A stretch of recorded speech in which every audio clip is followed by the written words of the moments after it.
here, but down here it's a little bit to the right of M.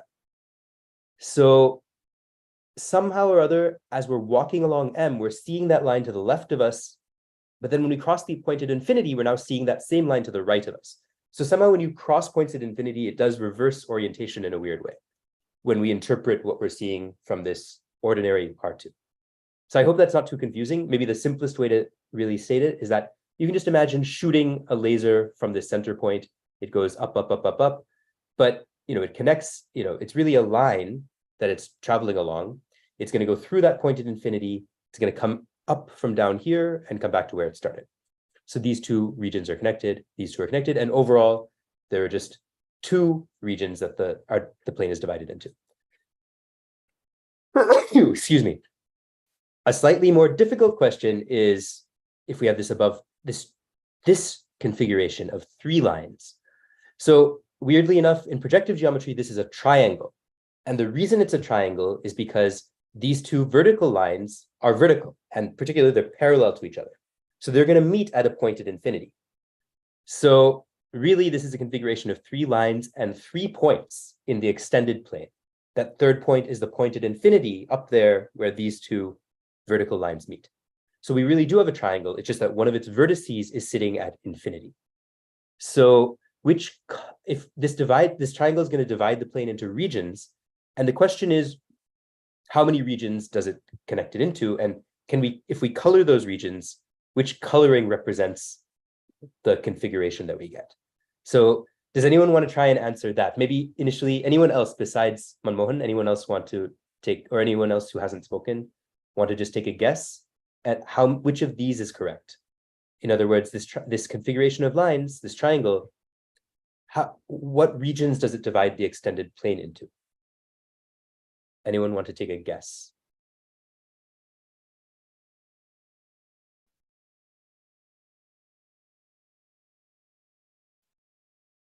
D.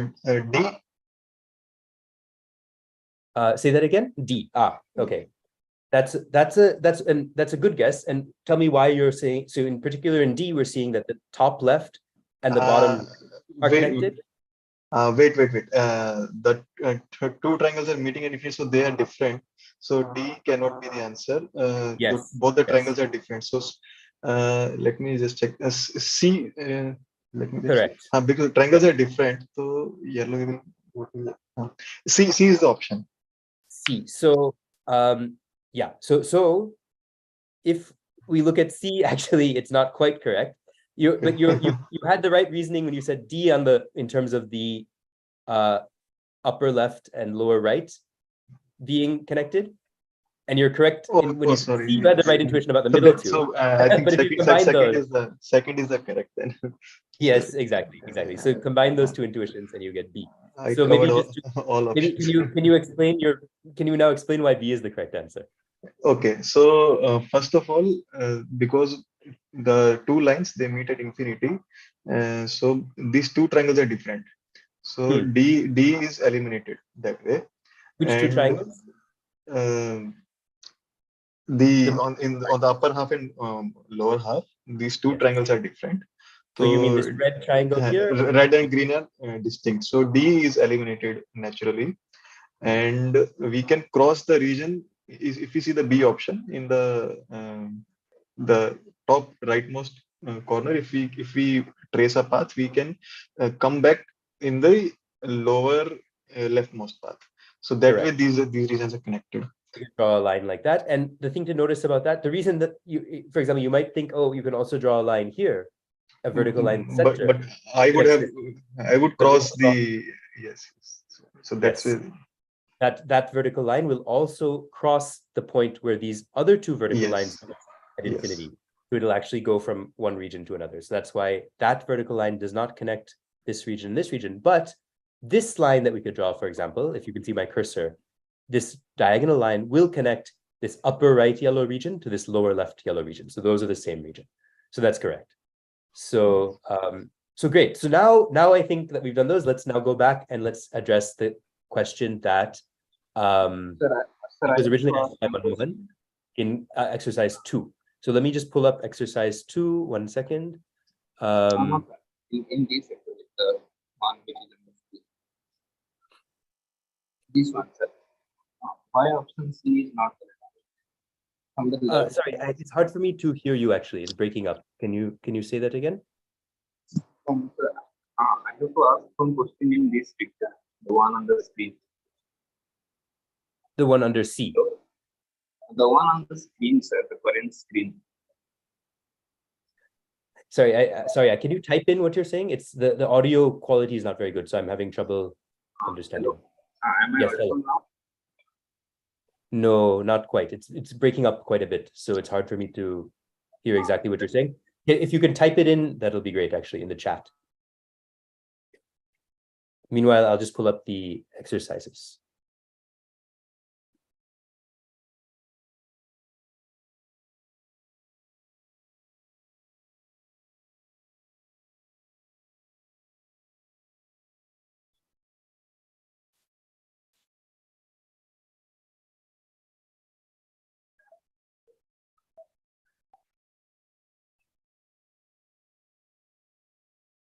Okay, so you said option C, can we draw horizontal lines which connect the regions? That's a very good question. Okay, so in option C, remember, which is not quite correct, you might be tempted to draw a horizontal line right here to connect the top left region to the top right region. Unfortunately, that will not connect these two regions as we might hope. The reason is that that horizontal line is parallel to this other horizontal line that's already there. So it's going to meet that bottom horizontal line at a point in infinity. So actually, it's going to be crossing from one region to another through that point at infinity. So these are actually disconnected regions. So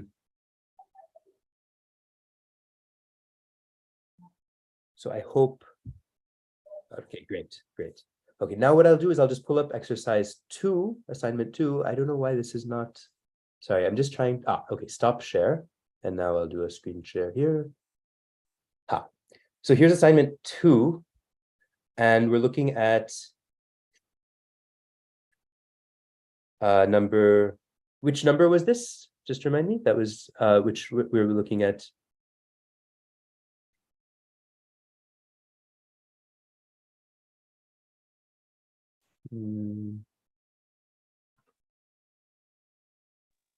Okay. Six number. Number 6. Yes. How many pieces do 4 lines in P2 divide P2 into when no 3 lines are concurrent? Okay. So so I think, yeah, anyway, you all saw that what the answer is now, but we really need to draw a picture to do this properly. But the exact reasoning we were just using is all we need to solve this problem. So so maybe, yeah, unfortunately, I don't have a great way of drawing on screen right now. So let me, okay, maybe what I'll do is I'll leave it there because I think this gives you what you need to know. And now you also know the answer to expect. So see if you can draw a picture that makes that true. So the point is you want to draw 4 lines which are in an arbitrary configuration. So in fact, so one very confusing thing about this problem, I feel, is that you might think that the positions of the lines matter. So rather than tell you one way or another, I think it's a good problem to explore on your own, but try different configurations of the 4 lines. For instance, maybe you can try 4 lines where 2 are parallel here and 2 are parallel here. That's one way of drawing 4 lines. But you could also try drawing 4 lines, none of which are parallel.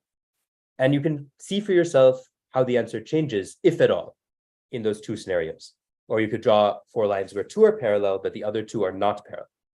And using this kind of reasoning set of maybe draw those in one color with a pen, and then with a pencil, just on your piece of paper, see which regions are connected to each other, and see in the end how many different regions you get. The answer is going to be 7, but I think it's a very useful and kind of exercise to explore on your own, and to also convince yourself how the configuration of these lines matters or doesn't matter. So I hope that's helpful. If anybody has a question still, please ask, because I want to make sure you can do this on your own. Okay, so Manmohan's asking, it'll depend on the configuration. If all 4 are parallel, then there are only 4 different regions. Are you missing something? Very good question. Let me draw a quick picture for you. 1 second. So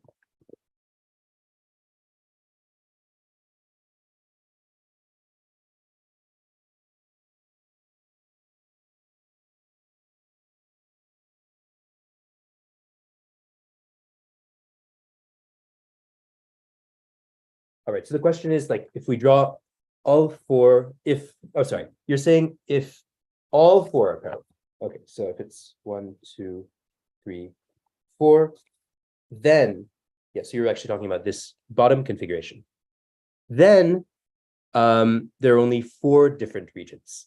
And let me give a boundary here. It's easier to see.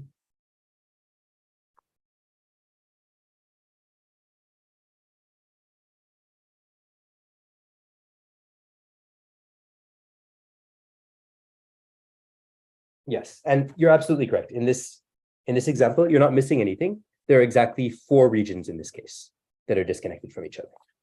There's these 3 middle regions, and then this outer region, which is connected to this outer region here.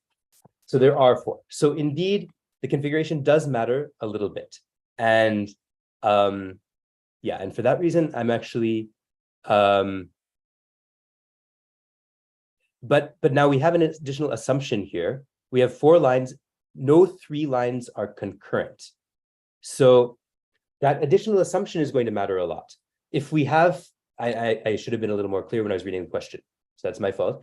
If we, yeah, the configuration very much does matter if we have 4, because we can do something like this and make our 4 lines parallel.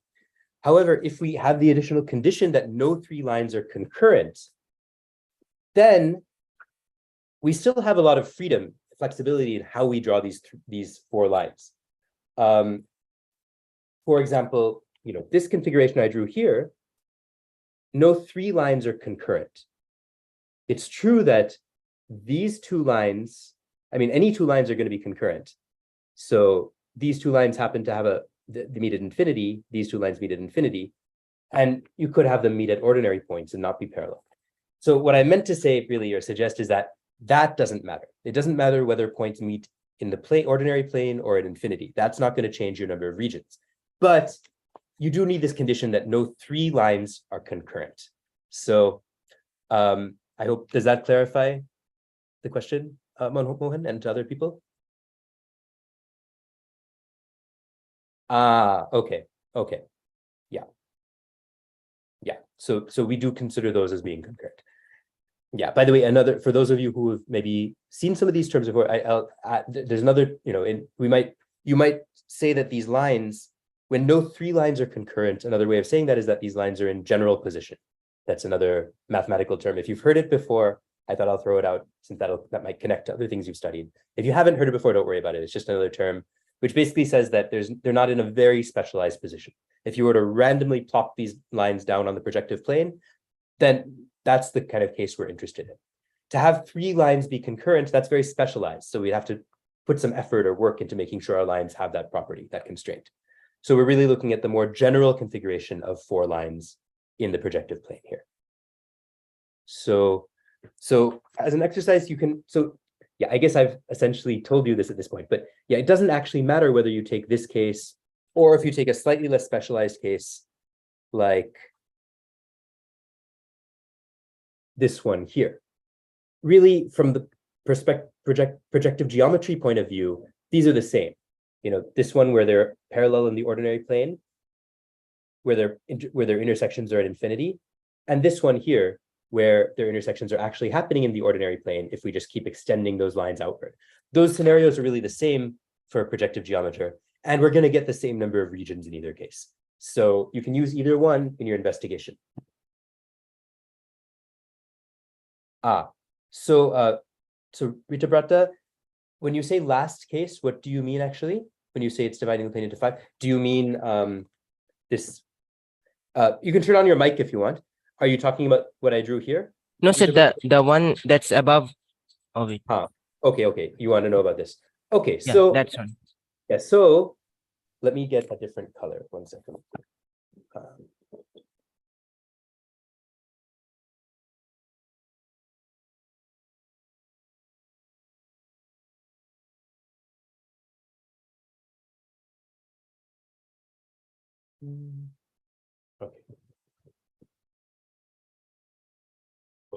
So here, okay, I have another color now. So this is my main configuration, okay? And let's say we want to just imagine a line going through, imagine this horizontal line here. You might want to say that this connects this region here and this region here, but it doesn't for the same reason that we saw earlier in the previous problem, which is that it's actually horizontal. So it's parallel to this and this. So it's actually going to go through the point at infinity, the upper vertex, the vertex of the triangle that these two lines make. So these two regions are going to be distinct. And I don't know if that helps at all. Oh, yeah. I missed that one. Sorry. Okay, no problem. Yeah, so yeah, see if you can convince yourself though that there are in fact 7 regions. So yeah, any other questions about that problem? Or if we can also, any other questions about that problem first? Yeah, I know a couple of people also just came in, G3 and Kavya. So if you have questions, please feel free to ask. You can either use audio or you can type in your question into the chat. We were just looking at a question from week 2.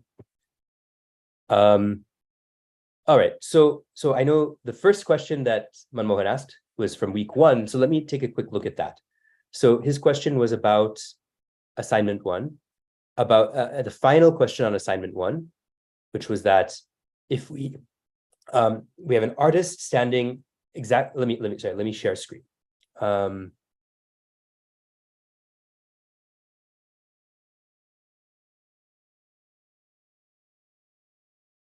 Okay, so hopefully you can all see this question, number 20. So it says that an artist stands exactly on top of the intersection of a pair of perpendicular horizontal lines. So in this picture here, we're seeing a bird's eye view.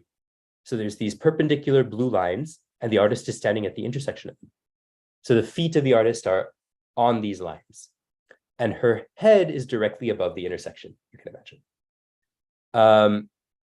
Actually, it doesn't matter where her feet are. The important thing is that her head is above the intersection.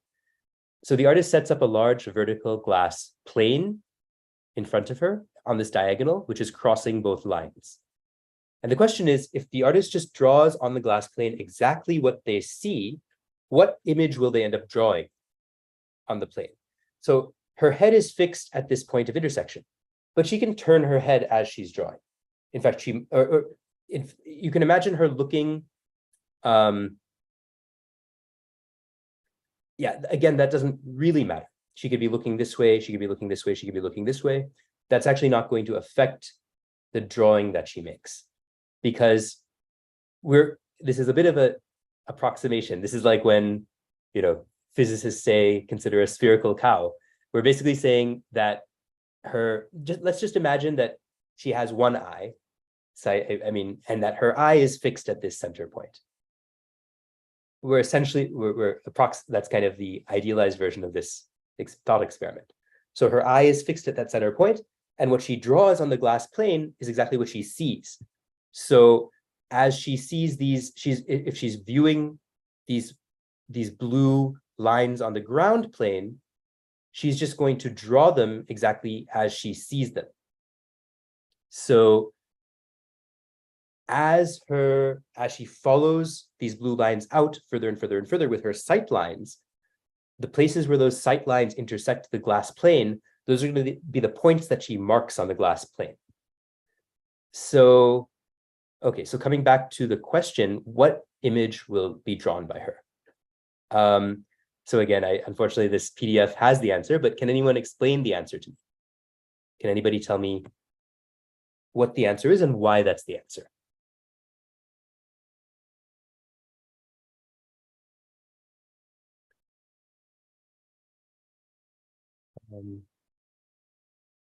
Yeah, Manmohan, or any of you. Manmohan, is it, maybe first I'll ask you since you asked the question, are you having a better sense of the answer now, or is it still confusing?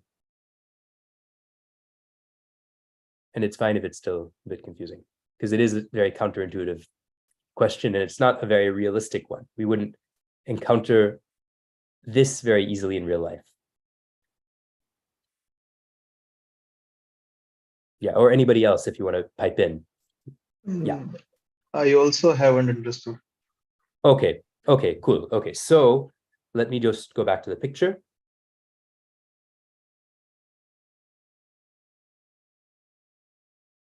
So basically, the reason that we're getting A as our answer, the reason that from her point of view, you're going to get two lines that appear parallel in the picture plane is because from the sight lines, as she looks further and further and further along, let's take from this bird's eye view, let's look at this line first, this one that appears vertical in the bird's eye view, okay? And let's just imagine what the drawing of that would look like in this picture plane. Well, as she looks further and further and further down along this line, what's happening to her sight lines? And what's happening to their intersections with the glass plane? Well, weirdly enough, as she goes further and further along, as she looks further and further down this blue line, her sight lines are going to be going higher and higher up. But they're going to be going vertically up. And the reason for that is that she's standing on this line. So her sight lines, as she's looking further and further down the line, are always going to be in the vertical plane that intersects this blue line. All of her sight lines are trapped in a vertical plane that intersects this blue line because she's standing on this blue line. So in particular, another way of saying that is whenever you try and draw a picture on a glass plane of a line that you are standing on, that line is going to appear vertical in your picture plane. Because as you look further and further down it and keep marking the points that your sight line pierces the plane on, those points are just going to be moving. Those points are just going to be moving higher and higher up. So imagine that I'm here standing on the ground, I'm standing on a line, there's this picture plane in front of me, and I'm just drawing the line that I'm standing on. But as I look further and further down, my line is just moving up vertically, moving up till it reaches my height, the height of my eye. And I'm just going to get a vertical line segment that goes from the ground up and terminates at the height of my eye. So that's what I'm going to get for any line that I'm standing on. So in particular, she's going to get it for that one line that she's standing on. And then for the other line she's standing on, she's going to get the same thing, another vertical line segment that starts at the ground and terminates at her eye level. So I don't know if this is helping at all, but please let me know. Can one of you who just spoke is any clearer? So, for example, rather than this orthogonal coordinate system, if we had the angle between x and y axis, suppose 45 degrees or 60 degrees in the first quadrant, then the answer would still be the same. Correct. That's correct. That's correct. That It's is, not the fact that it's a right angle is a red herring. That doesn't change it. It is very, very counterintuitive. P2 is very difficult. Yes. Yes, it is, but somehow at the same time, it's very, we end up using it all the time for photographs and for perspective drawings. And so we end up, it's intuitive unless we go to some extreme examples where things really become weird. But for the most part, yeah, it's both intuitive and counterintuitive, I guess. So, yeah, any other questions, or is it still unclear? Maybe Mohan, is this any clearer to you? And that's a very good point that Pratik made. That right angle that these two blue lines are intersecting at, that's actually misleading. It doesn't matter that they're right angle. They could have been 60 degrees or 30 degrees apart. The picture would have still been very similar. She would end up drawing.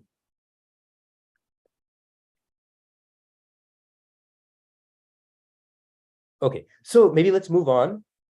Okay. What do we mean by perpendicular and horizontal lines? Okay. So let me just go back to that picture. And this picture here. So what I guess the perpendicular that I'm referring to now is that the blue lines here are perpendicular. And the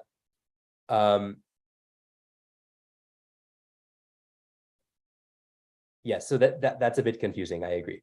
So in real life, this artist is standing somewhere in real life. By horizontal, I mean, really what I should have said here is that they're horizontal in the sense that they're on the ground. She is standing on a flat plane, on a flat ground, which is horizontal. And these lines are also on the ground, so they're also horizontal from her point of view in that sense. They're parallel to the ground, and they're perpendicular to each other. Though, as Sandeep just said, that part is a bit of a red herring. That's not significant. They could have been intersecting at a different angle, and that wouldn't change the answer. So she's standing in a room, say an infinitely large room, on a flat ground. These blue lines are horizontal in the sense that they are on the ground. And okay, let's just, to keep it straightforward, they are perpendicular to each other. So she's standing at the point of intersection of these blue lines.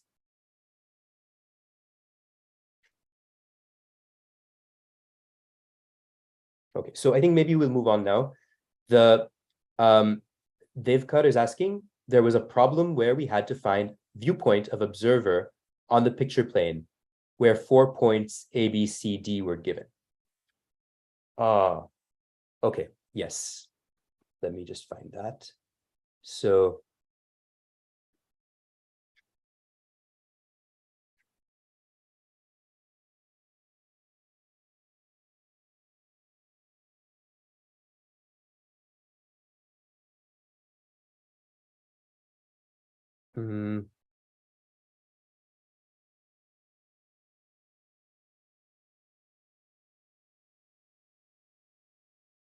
yeah, do you remember where that question was? I'm just trying to find it right now.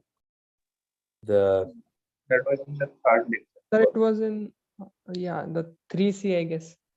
3C. Okay.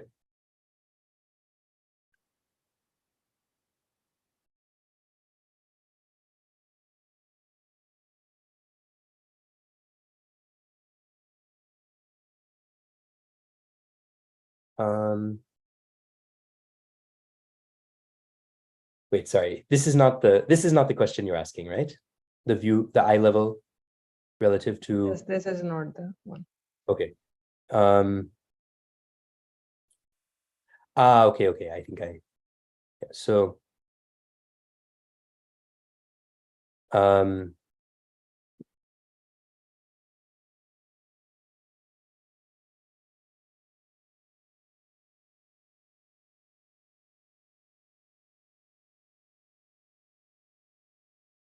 okay, I remember the question you're asking. Sorry, that's in which, where was that question though? Where we're trying to find the viewpoint of the observer, where 4 points A, B, C are given. This should be in a second. Sir, it was about, first of all, we have considered that some tiling which is in 2-point perspective, it is square. Then we have to find the viewpoint.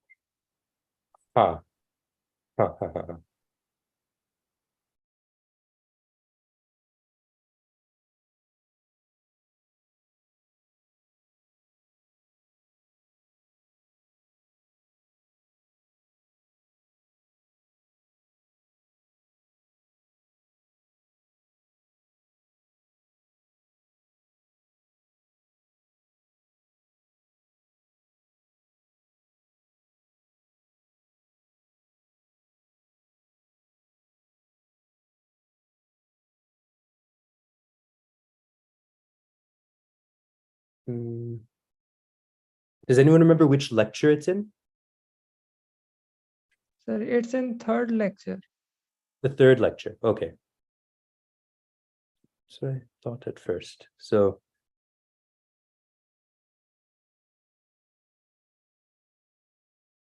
where did it go?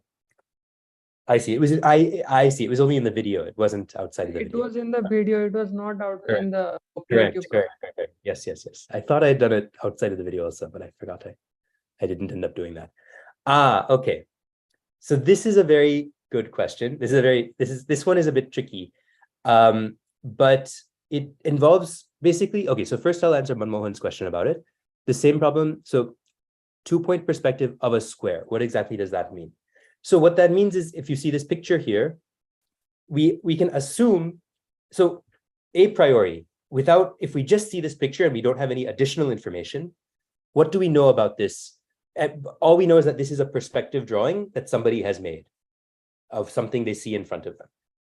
In that situation, with no additional information, this is clearly, we do know that this thing that they've drawn, this object that they've drawn is a quadrilateral.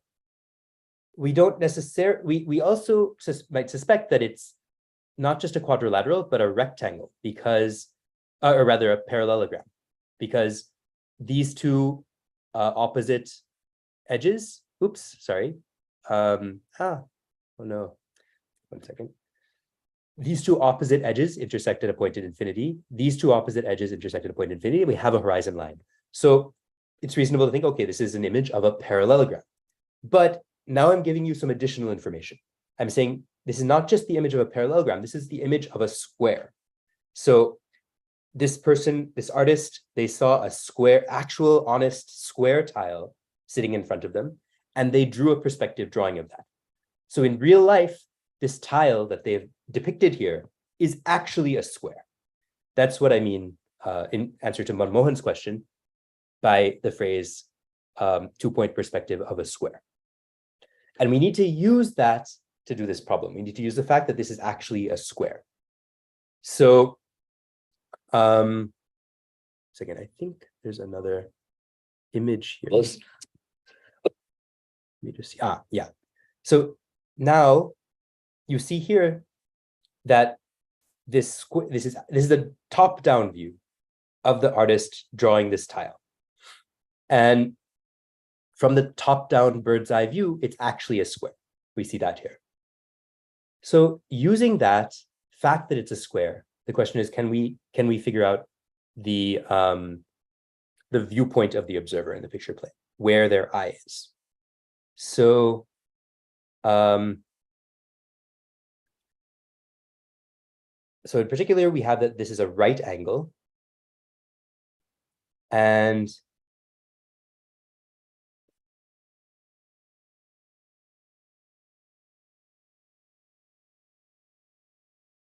since, sorry, let me get that up again.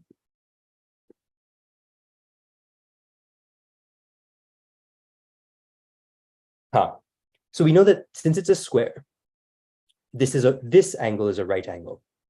So what that tells us is that if we imagine drawing these two sides of the square, the viewer's sight line will keep going and going and going along this line in space till it gets to this limiting sight line, which intersects the picture plane at point D.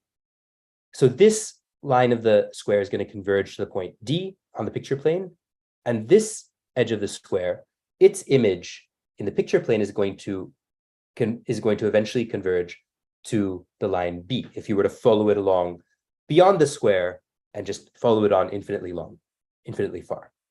So in your depiction, going back to, but in particular, wherever this viewer is, that means that, so this line from the origin, from the viewer's eye to D, is also going to be perpendicular to the line from the viewer's eye to B. This line and this line are going to be perpendicular because these two lines were perpendicular. So going back to the original picture,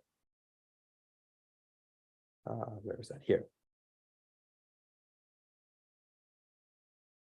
Here, B and D, we know their locations, but now we know that wherever the viewer is, wherever the viewer's eye is, it has to meet point B and point D. If you draw the lines connecting it to point B and point D, we need to get a right angle here.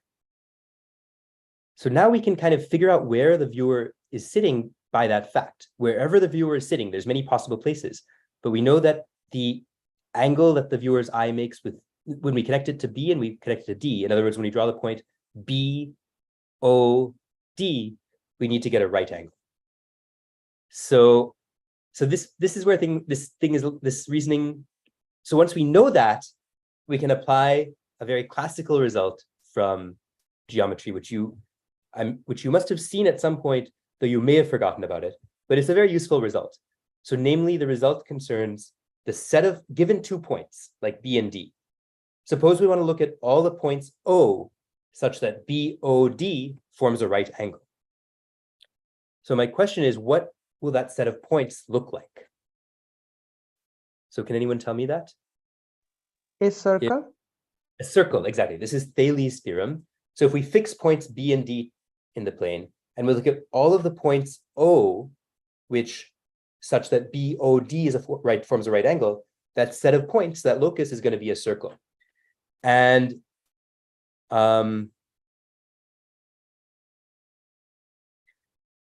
so in other words, and in particular, it's going to be a circle that passes through B and D. And it's going to be a circle for which BD is the diagonal, or the, what do you call it? The diameter of the circle. And so we're going to get a circle that looks something like that. So O is sitting somewhere on that circle. So already we have a much better sense of where the viewer's eye can be. It has to be somewhere on this circle connecting B and D. But now we're not finished locating the viewer's viewpoint, because we still haven't used all the information. We've used that this is a rectangle, that this is a right angle, but we haven't used that it's a square. So we have some additional information that we can use.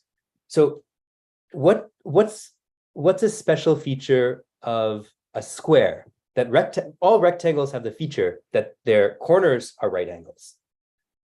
If you want to make sure your rectangle is actually a square, what's an additional constraint you can put?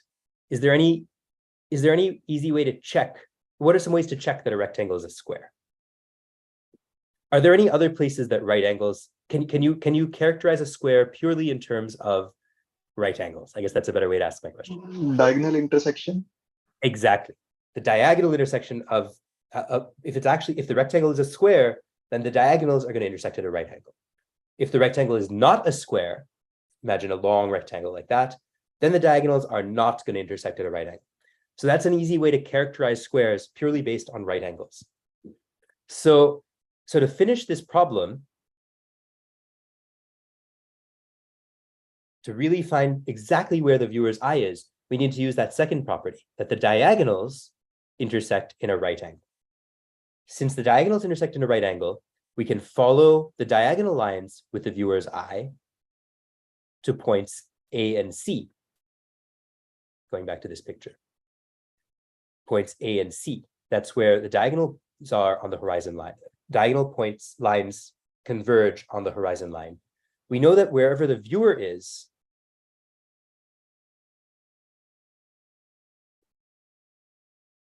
if we draw points A and C on the horizon line, the viewer's eye will also connect to A and C at a right angle. So the viewer's eye will also have to be on a circle, a semicircle that goes from A to C. So now we know that the viewer's eye is both on a semicircle connecting, actually, sorry, let me go back to this picture. It's both on this semicircle connecting B and D, but it's also on the semicircle connecting A and C. So it's in the intersection of those two semicircles. And that completely determines where the viewer's eye is. And in particular, it completely determines the viewer's viewing position. So we have to use Thales' theorem twice to do this. So this was definitely a harder problem. It was kind of a challenge problem, but I hope that makes some sense. And I'm realizing I really should have plugged in my iPad so I can do some drawings properly. So sorry about that. But is this a little bit clearer, or are there any more? Would anyone like some more clarification on that? So instead of that joining A and C, can we just extend the diagonal and basically make the semicircle that is, and from there we can draw the perpendicular? No, that's a good question. Let me just show the picture again. I think what you're asking is, can you extend these two diagonals from the top-down view and see where they intersect the picture plane? Like extend this diagonal down to here and extend this diagonal over somewhere here. Correct? Is that what you're asking? No. I mean, we can extend one diagonal and check where this diagonal meets the semicircle that Ah, by B and D. so we have a semicircle from B and D, and which diagonal? Maybe let me. Are you saying like extend this diagonal here, for example? Is that yes, what you're saying? Yes. Okay. So you're saying extend this diagonal down, and see where it meets this semicircle that connects B and D. Yes. And from there we will draw a perpendicular. And from there, what? From there we will draw a perpendicular to that original line. That will be the view. From there, draw a perpendicular to the picture plane. Is that what you're saying? Yes, sir.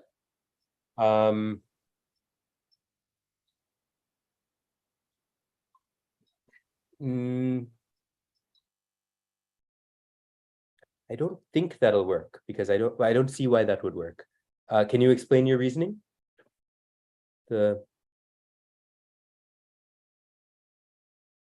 Because yeah, I don't see any reason why that should work, because that diagonal where it intersects, I mean,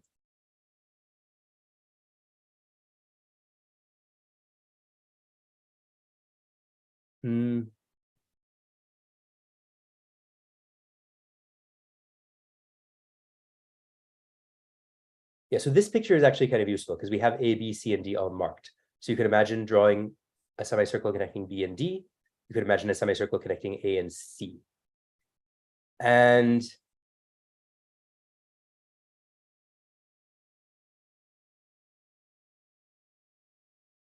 yeah,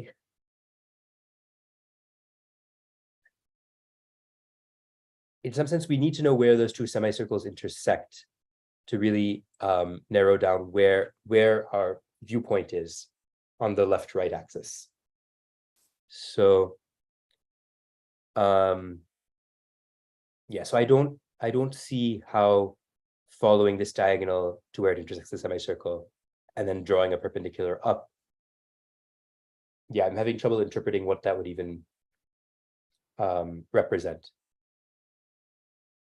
But maybe if you have some other, maybe you could, if I'm missing something that you're saying, please clarify. There actually C is lying between B and D. So if Correct. we're drawing a semicircle from AC and BD, then there will be some curved path in which between B and C we are getting a point. Okay. Correct.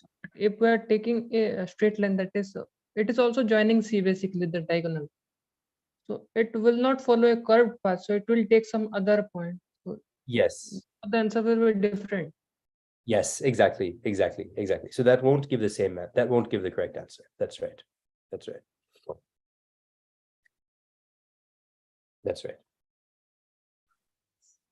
Yeah. Sir, actually, I have thought a reasoning, but currently I missed that.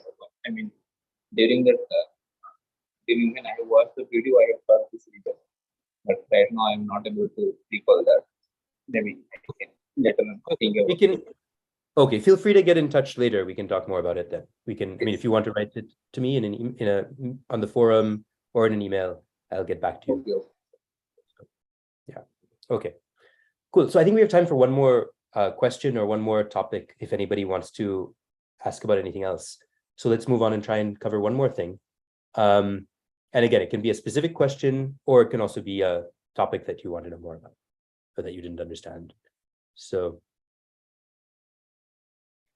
does anybody have an additional question they'd like to go over?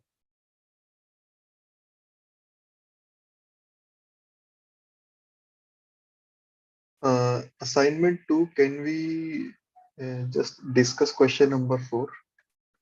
Yes. So assignment 2, I'll pull it up quickly. So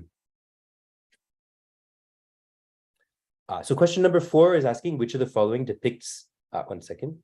This is the question about the restriction of a triangle in P2 with exactly one ordinary point, correct? Correct, yes. Okay. So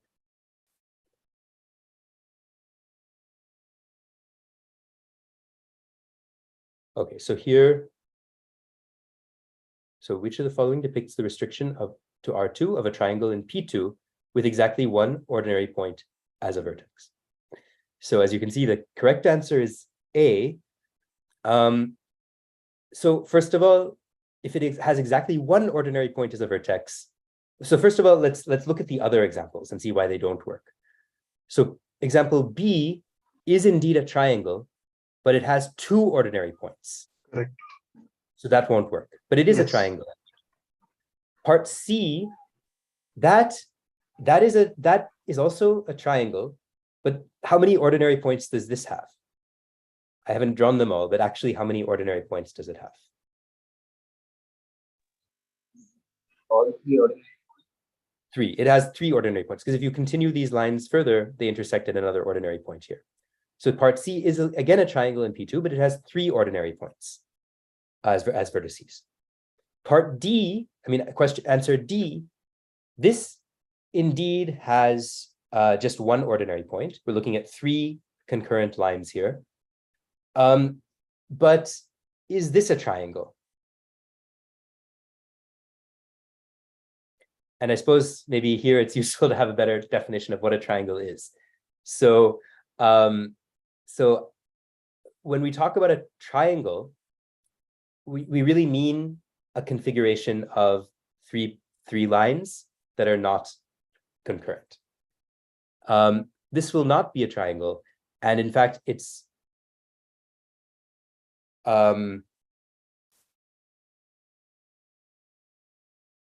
and whatever it is going to, and this is also going to divide the plane into how many regions, going by our reasoning from before. In part D, this configuration of lines, how many regions will it divide the plane into? Notice that none of these lines are parallel to each other. So this configuration involves no points at infinity. No, there's no intersections at infinity that are happening. So like this top region here will in fact connect to this bottom region here. This region here, this northeast region here, will indeed connect to this southwest region here. This northwest region here will indeed connect with this southeast region here. So we've got 3 regions. So it's behaving very differently from a triangle. These lines are concurrent. So this is not actually a triangle. So part D fails because it's not a triangle. Part C is a triangle. Actually, option D was very, very confusing. Yes, option D is very, very confusing. It's not at all a triangle, basically. So it's just there to be confusing, basically. But it shows, yeah, but it's something that can happen when you have 3 lines that are, it's also a common configuration because it's just what we get when we have 3 concurrent lines, 3 lines that share a point. So, so that leaves option A, and option A, notice, is this a triangle? That's a bit harder, maybe that's a bit harder to see. Because we're not seeing 3 lines, we're only seeing 2 lines here. But remember, we're looking at the restriction of a triangle in P2 into the ordinary plane R2. So how can we think of this as a triangle? This option A. So maybe we can join the line at infinity. Yes, if we include the line at infinity as our 3rd line, then this is indeed a triangle, because we'll have 3 lines, we'll also have 3 vertices. This line, vertical line, will intersect the line at infinity at one point at infinity. This horizontal line will intersect that same line at infinity at a different point at infinity. So this triangle will consist of 1 ordinary point and 2 points at infinity. And it'll also consist of 3 lines, these 2 ordinary lines and that 1 line at infinity. So this is also a triangle, and it satisfies these conditions. It has 1 ordinary point as a vertex and 2 points at infinity as vertices. So yeah. Can we count the number of regions in option A? Yes, that's a very good idea. So let me share screen again. Yes, so in option A, let's try and count the number of regions. So first of all, remember we do have the line at infinity dividing up regions now, because the line at infinity is one of the sides of this triangle, one of the lines of this triangle. So how many regions are there? Let's try and figure that out. Does anybody have a guess, or can anybody explain to me how many regions there are and how we might? I guess there are 4 regions here also. Yes, exactly. And the reason is because that line at infinity is dividing up regions as well. That's also included in our set of dividing lines. So that trick we were doing earlier of looking at a line and seeing which regions it connects, well, any line as it passes through infinity is going to pass through the line at infinity. So it's always going to go from one region to another when it passes through infinity. So now all these 4 regions are distinct. This region is no longer connected to this region because they're separated by that line at infinity.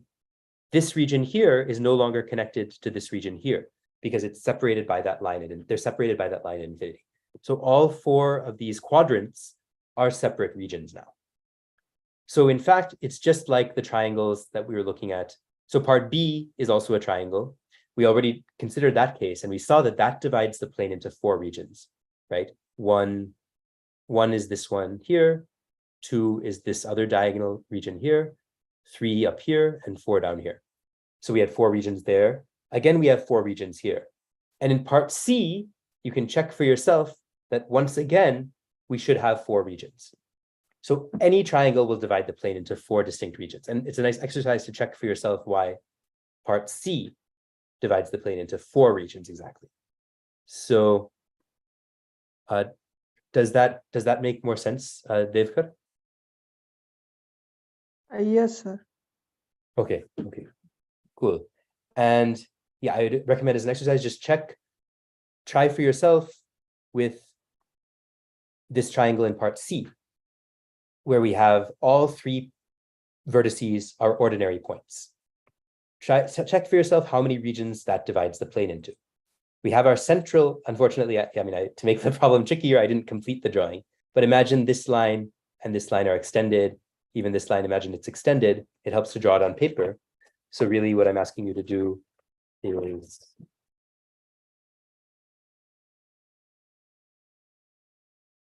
something like this, and check that this really divides the plane into 4 regions. We clearly have our central region, but then we actually look like we have 1, 2, 3, 4, 5, 6 other regions, but you can check which of those regions are actually the same, which of those regions are connected. And hopefully you'll get in the end that we have a total of 4 regions. Okay.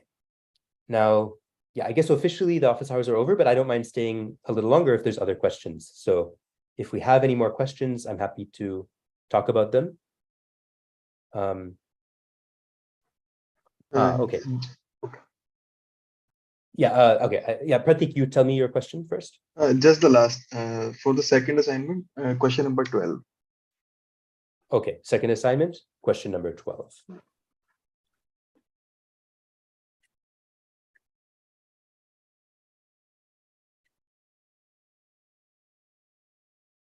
So we're okay, so here we're looking at the harmonic conjugate of okay, yeah, so let me just pull that up.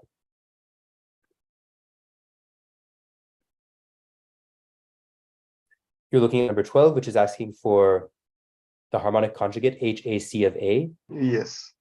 Yes. And yeah, basically the construction we used to construct the harmonic conjugate, to draw the harmonic conjugate, that kind of doesn't really make sense when we take HAC of A, because we can't draw all the lines that we need to and have the intersections that we want. Yes. So that's why we use this limiting construction. We take HAC of X as X approaches A. And it can approach A really in any way we want. So because we have complete freedom sorry. I mean to say, sorry. We can approach, from either side, basically. We can approach A from either side. And then we can determine what HAC of A is. So, so let me just pull up a picture of that. 1 second.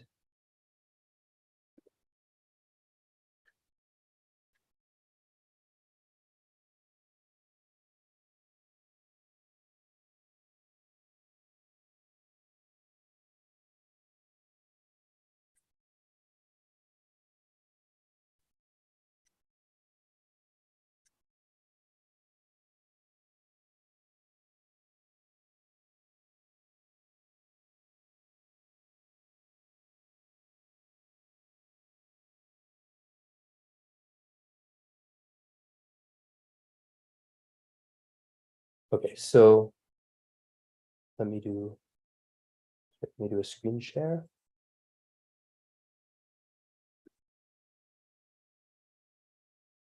Okay. Okay, so basically the construction for the harmonic conjugate is to choose a P that's not on L. So if we're looking at HAC of B, we choose a P that's not on our horizon line. We choose a Q on that line connecting it to B. We connect C to both of those points P and Q. We connect A to those points P and Q to get this quadrilateral, PRQS, to get that quadrilateral. We take the other diagonal of that quadrilateral, and that gives us our point D. So obviously, if we take our point B to just be equal to A, this construction is going to be difficult to do because at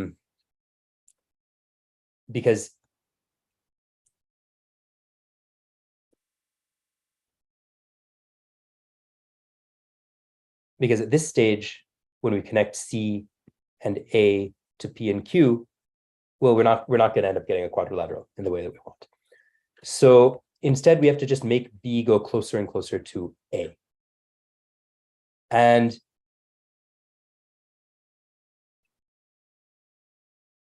And again, here, the best way to do this is to draw a picture. But if you draw a picture where B is very close to A, let me see if I have a picture here later on. 1 second. Sorry. Yes, so if you look at this picture here, where B is closer to A, what's happening to D? It's also going closer to A. Yes. And eventually, as B reaches A, D will you can draw an example. Unfortunately, I didn't do it here, where B is really close to A. D will also get really, really close to A. So basically, yes. I actually missed the significance of that limit defined in the question.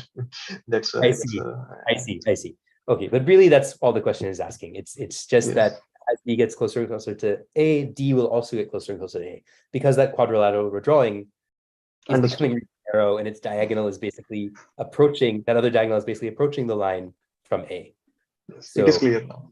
Okay. Sir, if you can consider A and B are the same points, then this line A, P, and Q will be like these 3 points A, P, and Q will be equal. Yes. With this QP, this line will meet the line at the point A. With this also Q is. Yes, I think so. I'm sorry, it's very difficult for me to hear what you're saying. I think something is with your audio is difficult to hear. So are you? Yeah. I'm saying that if we consider the points A and B are same, and in that case, the 3 points P, Q, and A will be equal. And so this line joining P and Q will meet this first line at the point A itself. Yes, that's another way to think about it. That's also a reasonable way to think about it. So that's right. Yeah, just that in that case, we don't really have a quadrilateral. So it's not quite the same construction, but that's a good way to think about it. So yeah, and it looks like you have one more question. In Desargues' theorem, can the center of perspectivity be interior to any one of the lines AA, BB, or CC? And the other question you have is that when can the center of perspectivity be interior to? I see. Yeah.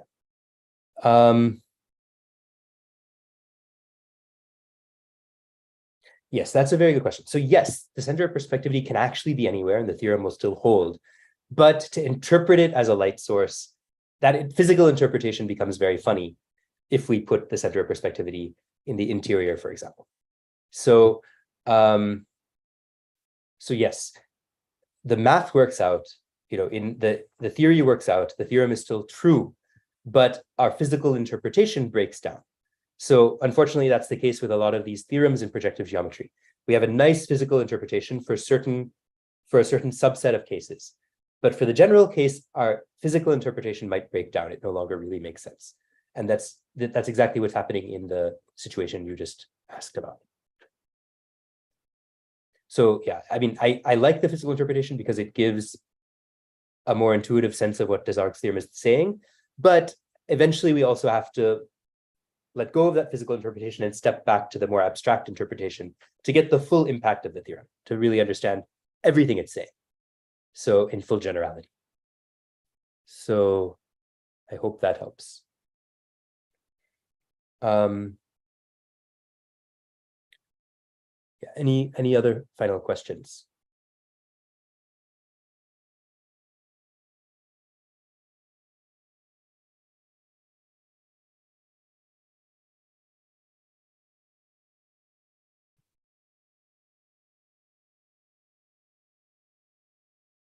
Okay. Okay, so I guess if there's no more questions, then we can end here. Feel free to email me with questions or post questions on the forum. We are checking the forum, myself and the TA. So we'll be responding to questions in the forum. If you have, maybe I'll give you the forum link also. 1 second. Hopefully you have it already, but in case you don't, let me just give you that.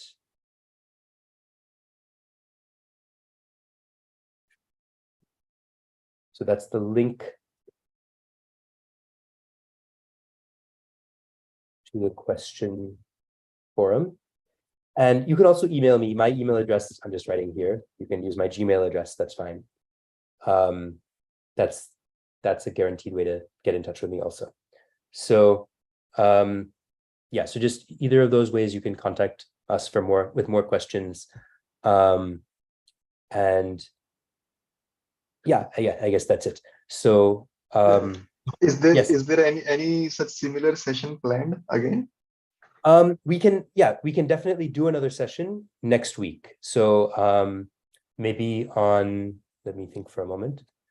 So if right now there's no set date for it, but yeah, but we could do a session, say on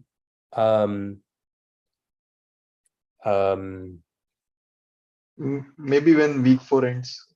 Maybe so when week 4 ends, we could do that. That actually works best, because yeah, I'm actually traveling right now, and next week is when I'm flying back to India. So for the end of the week would work best for me, actually, if that's not too late. So maybe just a little more than 1 week from now. So by that time, hopefully I will understand P3 better. Okay, yes. I mean, P3 is indeed difficult to understand, but the thing to keep in mind is that it's, yeah, I mean, the way we're thinking of it right now, it's really a generalization of P2, in that just like we built P2 by saying, okay, any 2 parallel lines in R2 share a point at infinity. Now in P3, we're saying the same thing. Any 2 parallel lines R3. So we're adding lots more points at infinity to R3 to build P3. And then we also have to add lines at infinity, which connect some of those points at infinity. And finally, we add a plane at infinity that includes all of those points at infinity. So it does take quite some getting used to. It's not easy. And especially dealing with questions of intersection and incidence in P3 does take a lot of getting used to. So, but there is a method to the madness. So hopefully we'll get used to this.